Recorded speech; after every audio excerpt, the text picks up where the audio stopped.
de história. Hoje nós vamos falar ainda de cidadania, porém a partir do século XX aqui no nosso país, no Brasil.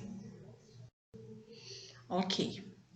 O sistema político republicano que a gente tem estudado nas unidades anteriores se manteve nas primeiras décadas do século XX, sendo que os presidentes da República eleitos, nesse momento, nesse período, em sua maioria, ou eram de São Paulo, que era o maior estado produtor de café, ou eram de Minas Gerais, produtor de leite. Isso acontecia porque os coronéis, donos de fazendas, produtores de café e de leite, faziam com que os seus funcionários e as pessoas votassem especificamente nas pessoas que eles queriam. Lembram lá do voto do Cabresto?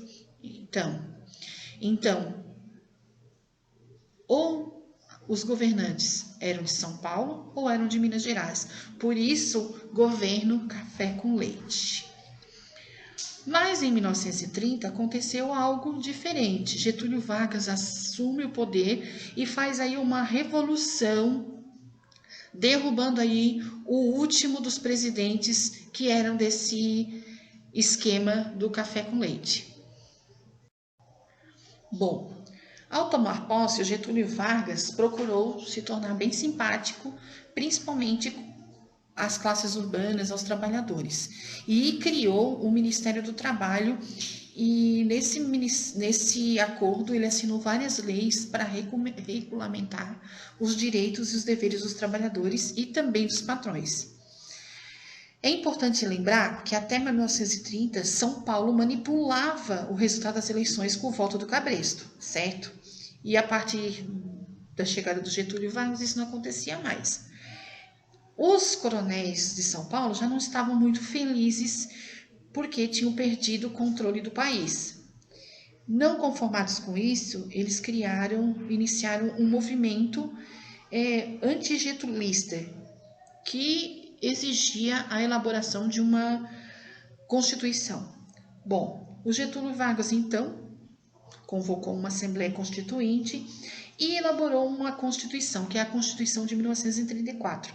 Nela, estabeleceu várias coisas, entre elas os 3 poderes, que é o Executivo, o Legislativo e o Judiciário, o voto secreto, quer dizer que agora não tinha mais o voto do Cabresto, o voto feminino, ensino primário gratuito e obrigatório, a diminuição da jornada de trabalho para 8 horas, descanso na semana, férias e proibição de trabalho de crianças menores de 14 anos.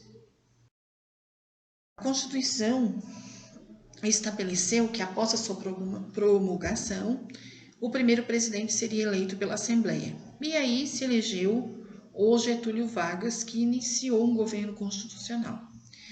Por volta de 1937, ou seja, 4 ou 5 anos depois, eles deveriam ter feito outra eleição para a escolha do sucessor de Getúlio Vargas, mas o presidente não queria deixar o cargo e cancelou as eleições naquele momento. Permaneceu no cargo com amplos poderes, alegando que o país estava em perigo. Um ato como o dele, que não respeita as decisões e os processos democráticos do país, é chamado de golpe de Estado. Então, em 1937, Getúlio concretizou esse golpe e, pelos microfones das rádios, anunciou a salvação da democracia, decretando o fechamento do Congresso Nacional e outorgando, assim, uma nova Constituição com a dissolução de partidos políticos e com algumas outras leis regulamentando as leis trabalhistas, principalmente consolidando a CLT,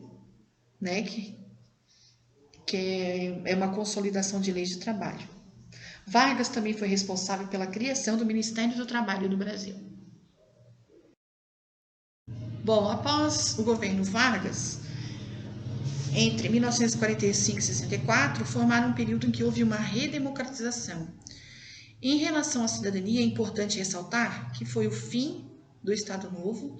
O presidente da época, que era o Gaspar Dutra, foi eleito presidente do país, ainda sobre a vigência da Constituição antiga, porém logo ele foi melhorando essa Constituição, né? Instalou uma Assembleia Constituinte e elaborou uma nova Carta de Leis, certo?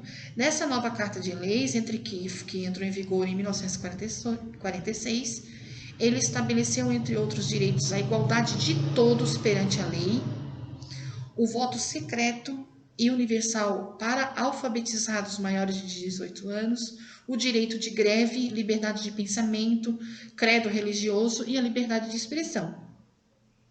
Além do Dutra, teve outros presidentes que passaram por esse período, inclusive Juscelino Kubitschek, que foi quem transferiu a capital federal para Brasília.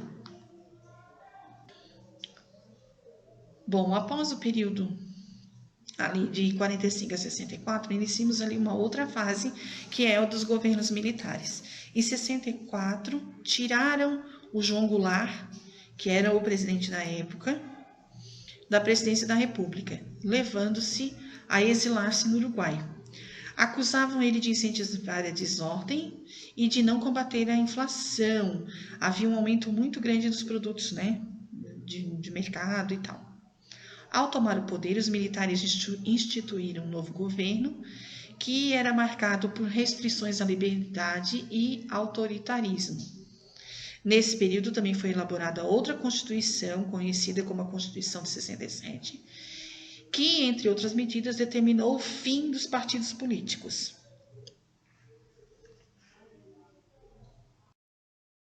Esse foi um pouquinho da história do nosso país, né?